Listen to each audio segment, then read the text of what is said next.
Welcome back everyone and इस episode में हम लोग बात करेंगे स्टरलाइट टेक्नोलॉजीज लिमिटेड के बारे में।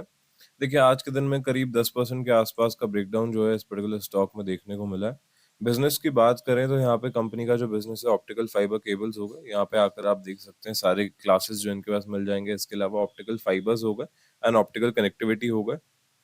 साथ ही में अगर हम लोग बात करें तो ये जो है बेसिकली यहाँ पे क्लाउड सर्विसेज भी प्रोवाइड करते हैं, जिसके अंदर यहाँ पे इसके अलावा security services, manage services, fibre roll out services company provide करती है। अभी पिछले कुछ समय से फॉलो नहीं करा है कंपनी को, जब से स्टेक एग्जिट करा था हम लोगों ने। बट उससे पहले अगर आप बात करोगे तो कंपनी के पास में कुछ बड़े ऑर्डर्स भी थे। यहाँ पे एयरटेल का भी ऑर्डर था, if I am not wrong. Market cap 5400 crore का है।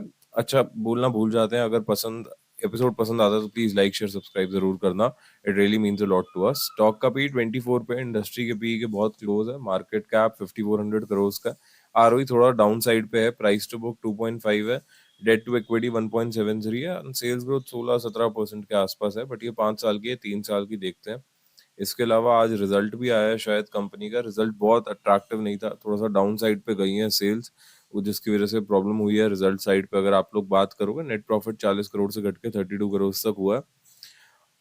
देखो, मल्टीपल रीजन है जिसकी वजह से यहाँ पे सेल्स हैम्पर हो रहे हैं इस कंपनी के। बट प्राइमरीली अगर आप देखोगे, अगर ये एनुअल बेसिस पे सेल्स मैनेज कर लेते हैं यहाँ पे, तो मुझे लगता है वो वेल एंड गुड होगा। एक और पॉइंट पता है क्या आता है? देखो, ऑप्टिकल फाइबर के केसेस में इन्हें बड़ी कंपनी का साथ चाहिए ही, क्योंकि हार्डली कोई जना ऐसे वाईफाई लगवाता होगा कि रूटर मैं ले आता हूँ। रूटर फिर भी लोग ले आते हैं, एक्चुअली में रूटर राउटर जो भी बोलते हैं वो फिर भी लोग ले आते हैं। बट अगर आप यहाँ पे ऑप्टिकल फाइबर्स की बात करोगे तो वो कोई नहीं कहता, वो सब यही कहते हैं कि भाई जो इंस्टॉल कर रहा है वही प्रेफर करे, वही सारी चीजें ले। इनफैक्ट राउटर के केसेस में भी सब यही कहते हैं कि हमें ऑप्शन दे दो, हम आपको बता देते हैं हमें कौन सा वाला चाहिए। तो वो एक फैक्टर है। मार्जिन यहाँ पे डेफिनेटली काफी ज्यादा कम होते हुए नजर आए हैं। जहाँ पे कंपनी एवरेज आउट कर रही थी 20% से ऊपर के मार्जिन 2016 से 2019 के पीरियड में, अब अगर आप मार्जिन देखोगे तो 12-13% पे अटक गए हैं। तो वो एक प्रॉब्लम है। अदर इनकम में नेगेटिव है। चलो, ये तो मल्टीपल रीजंस की वजह से हो सकता है। But net profit in and out जो है थोड़ा सा हैम्पर हुआ है यहाँ पे कंपनी का, जिसकी वजह से ईपीएस भी जो है, अगर आप यहाँ पर देखोगे तो और ज्यादा बढ़ता हुआ नजर आ रहा है इस वजह से। तो वो एक फैक्टर मुझे लगता है आपको, सॉरी, जो पी है स्टॉक का वो इस वजह से बढ़ता हुआ नजर आ रहा है। तो मुझे लगता है वो फैक्टर आपको देखना ही चाहिए। अदरवाइज यहाँ पे इन लेवल्स पे पी एक अच्छा था स्टॉक का एक्चुअली में, तो वो फैक्टर मुझे लगता है आपको थोड़ा सा देखना चाहिए। अगर हम लोग यहाँ पे बात करते हैं इस कंपनी के बैलेंस शीट के बारे में, तो आप यहाँ पर देखोगे कि बोरोइंग्स थोड़े से हायर एंड पे हैं इस कंपनी के। 3600 करोड़, 3700 करोड़ के आसपास है। एंड उस पे कोई कंपनी खास काम करते हुए नजर आ नहीं रही है। लॉन्ग टर्म बोरोइंग्स का कंपोनेंट थोड़ा सा कम किया, बट मुझे लगता है वो भी नेसेसिटी के हिसाब से किया। रिजर्व्स 2000 करोड़ के अभी। डेट अगर प्रॉब्लम बनेगा कंपनी के लिए तो वो एक प्रॉब्लम हो सकती है फर्दर। यहाँ पे शेयर होल्डिंग पैटर्न में एक चेंज ये है मेजर कि यहाँ पे एफआईआईज ने स्टेक कम किया। अच्छा, एक चीज थोड़ा सा आपको एक्सप्लेन करना चाहूंगा, कहीं अगर आपको ये डाउट आ रहा हो कि ईपीएस यहाँ पे कम हुआ है। देखो, लास्ट ईयर से कंपेयर नहीं कर रहे हैं, जनरली कंपेयर कर रहे हैं। 8 रुपए था, 10 रुपए था, 10 रुपए से अगर कंपेयर हुआ है तो पी कैसे निकालते हैं हम लोग? मार्केट प्राइस अपॉन में ईपीएस। अगर ईपीएस जो है वो कम होगा यहाँ पे, तो पी जो है वो परहैप्स बढ़ता हुआ नजर आएगा, क्योंकि प्राइस जो है वो स्टैटिक रहा है। कंपनी का प्राइस में कोई मेजर चेंज आया नहीं है यहाँ पे। तो वो उस हिसाब से मैंने आपको यहाँ पे बताया था। एग्जाम्पल के लिए लीजिए, अगर 200 रुपए का यहाँ पे मार्केट प्राइस चल रहा है कंपनी का और 10 का ईपीएस यहाँ पे कंपनी रिपोर्ट कर रही है, तो पी कितना हुआ? 20। अगर यहाँ पे मार्केट प्राइस 200 ही रहता है और ईपीएस कम होकर 5 हो जाता है, तो आप ये देखोगे कि कितना मेजर डिफरेंस आएगा फिर पी में। तो मुझे लगता है आपको वो फैक्टर देखना चाहिए।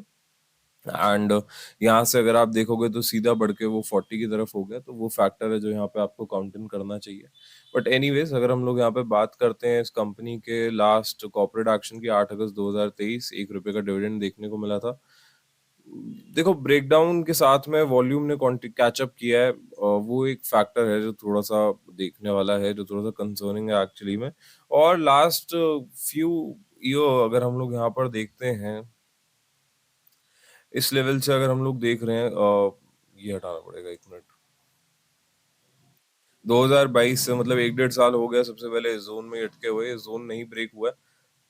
एंड उससे पहले ये जो था ये भी एक डेड कैट बाउंस था, क्योंकि ब्रेकडाउन्स बहुत सॉलिड हुए थे यहाँ से। तो यहाँ पे एक शॉर्ट टर्म में रिकवरी आती है, लॉन्ग टर्म के अंदर स्टॉक अटकता है। ये मैं आपको हमेशा अपने चैनल पे बताने की चेष्टा करता हूँ।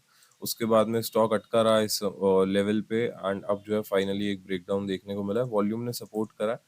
मैं आपकी जगह पे होता, मेरे पास में ऊपर लेवल्स पे पोजीशन होती, मैं यहाँ से शिफ्ट करने की चेष्टा करता। एंड देखो, शॉर्ट टर्म में अगेन यहाँ से भी एक छोटा सा रिवर्सल देखने को मिल सकता है, 140 टू 145 तक ड्रैग हो जाए। बट अगर ये ब्रेक हुआ तो ये थोड़ा सा प्रॉब्लम वाला साइन है जो आपको देखना चाहिए।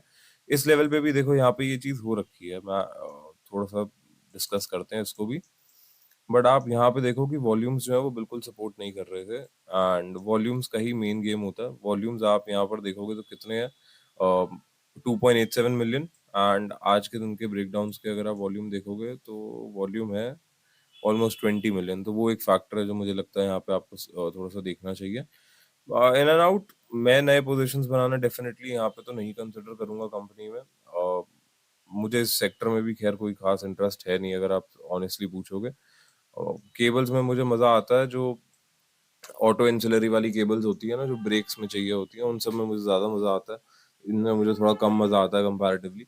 एंड विद दैट सेड, उम्मीद करता हूँ कि वीडियो आपको इन्फॉर्मेटिव लगी होगी। इन्फॉर्मेटिव लगी है तो प्लीज लाइक शेयर सब्सक्राइब जरूर करना। And I will see you guys in the next episode.